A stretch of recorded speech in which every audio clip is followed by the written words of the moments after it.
our learning objectives.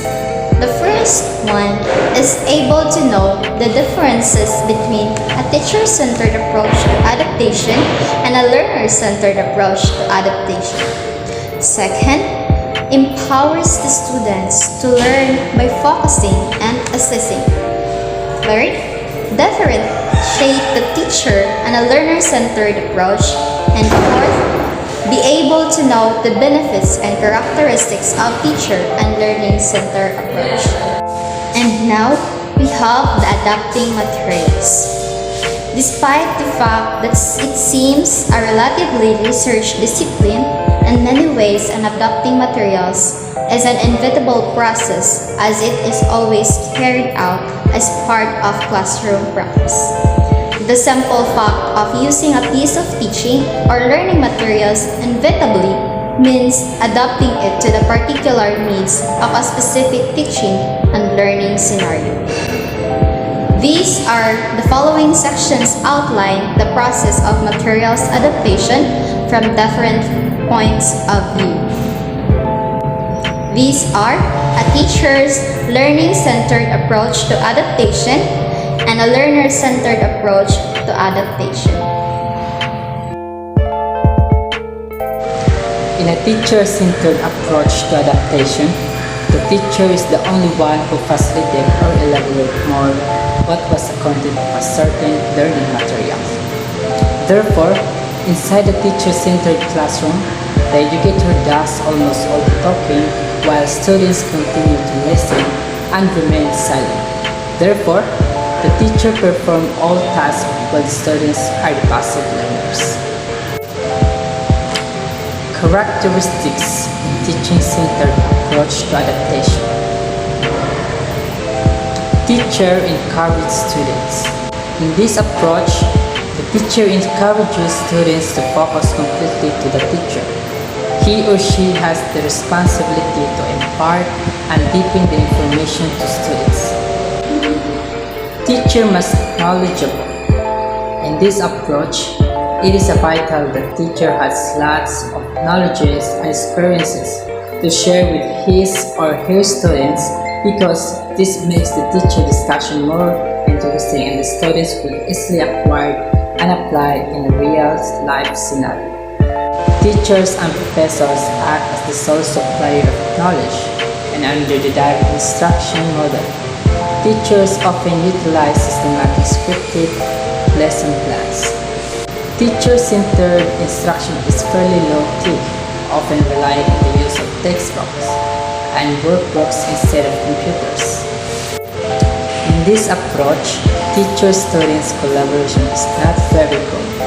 However, there are some skills will be hindered, such as communication and collaborative skills of students, as students often work alone.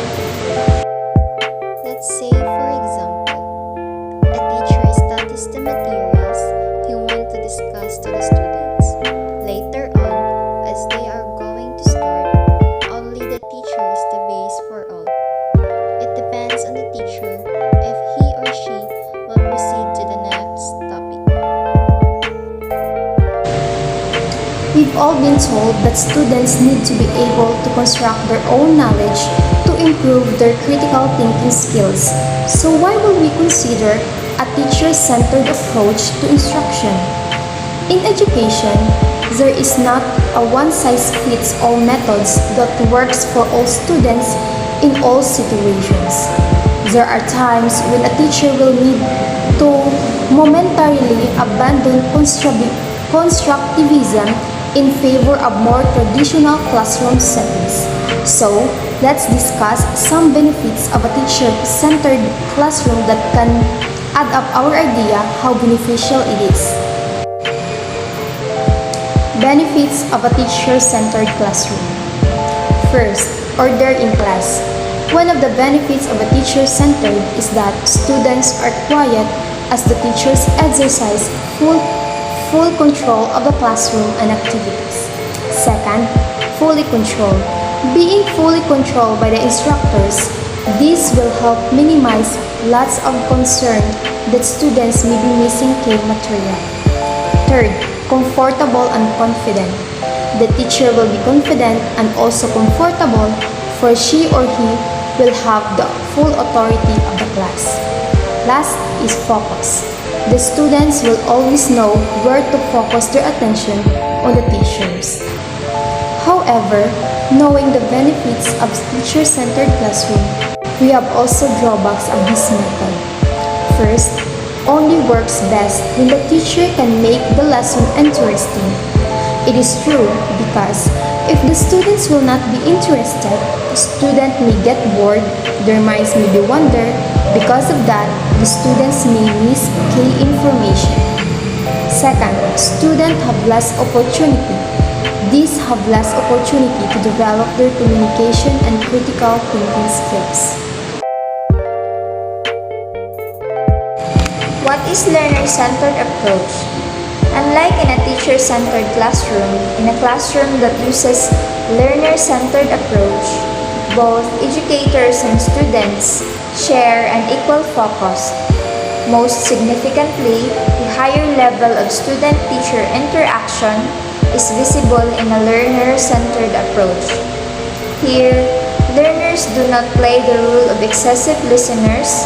Instead, they learn to collaborate with each other, or it allows learners to acquire collaborative skills and communicative skills, mainly through a group work.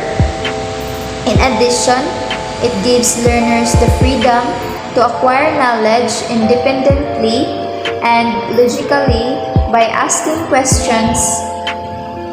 Inside such a classroom, learners are relatively more enthusiastic in the learning process due to the high interaction with one another and also with the teacher. There are some characteristics of learner-centered approach. First is engaging student. Research has demonstrated that engaging students in the learning process increases their attention and focus and motivates them to engage in higher level critical thinking. Instructors will adapt a student engagement, which then helps everyone more successfully achieve the course's learning objectives. Second, teaching solving problems.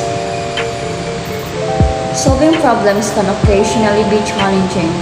You should understand the fundamentals and methods of effective problem solving in all its forms as a teacher. Third, getting students to think about thinking. Before presenting or addressing their ideas, students must grab the attention of their peers, or maybe more accurately, educators must first hear from them. Fourth, allowing students to have control. Learning control, according to many educators, both students' interests and desire for an attitude toward learning and development of a growth mindset is a partial result of directed learning. And lastly, encouraging collaboration. One of the most effective strategies as a teacher may do is to encourage. It frequently holds the key to releasing children's hidden potential, especially those who struggle in the classroom. Let's say, for example, a teacher is discussing and giving materials to his students. The students do sharing and reporting about the topic being given to them. The teacher depends on the student's situation. The teacher will not proceed until his or her student will not understand what he has been discussed. Why is learner-centered teaching important, and what are the advantages of a learner-centered approach? By creating a learner-centered environment, you increase each student's motivation to remain engaged in the learning process. This is especially true in higher grades, where students' motivation to learn increasingly centers on the interests and subjects they believe will be personally beneficial. So, here are the 7 advantages of learner-centered approach. First, it improves participation. The first step towards the success of any learning program is participation. A learner-centered approach addresses all the essential needs of learners, ensuring learners get a personalized and convenient learning experience. Second, it improves retention of knowledge. Given that a learner-centered approach places high emphasis on relevance and engagement, it greatly influences learners' interest levels.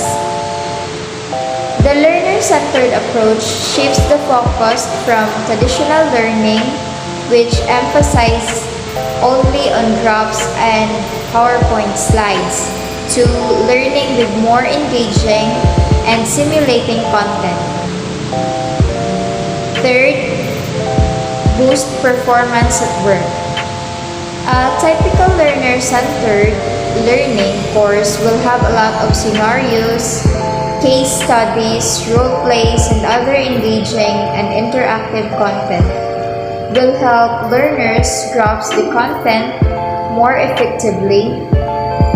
This way, learners are more likely to apply their learning at work, leading to improved on-the-job performance. 4. Develop problem-solving skills. A learner-centered e-learning course has a lot of real-life examples, including games, quizzes, and challenges. For example, the course may have the challenges and games involving real-life problems, which will force learners to think of solutions.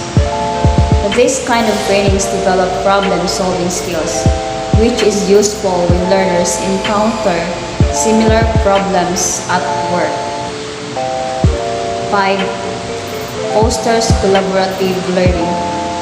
Learning-centered courses provide the opportunity to foster collaborative learning.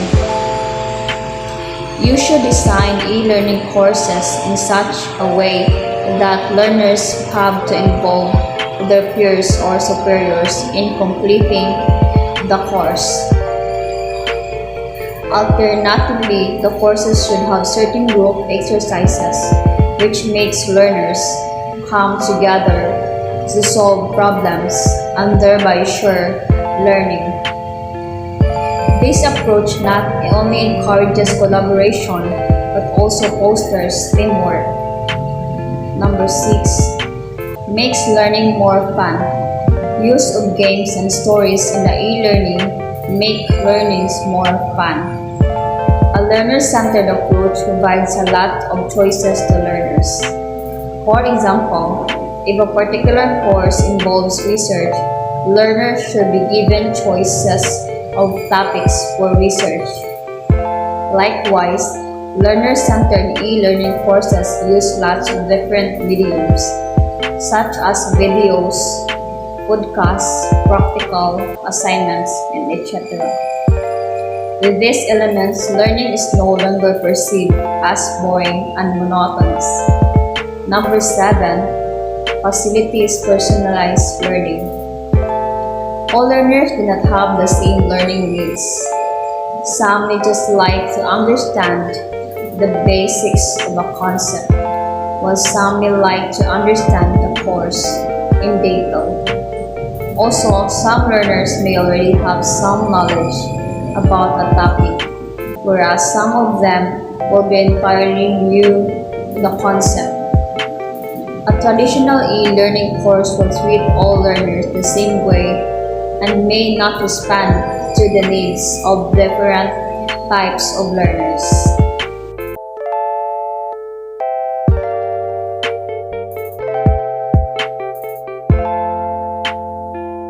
In conclusion to our discussion, a teacher and a learner-centered plays important role in every adaptation.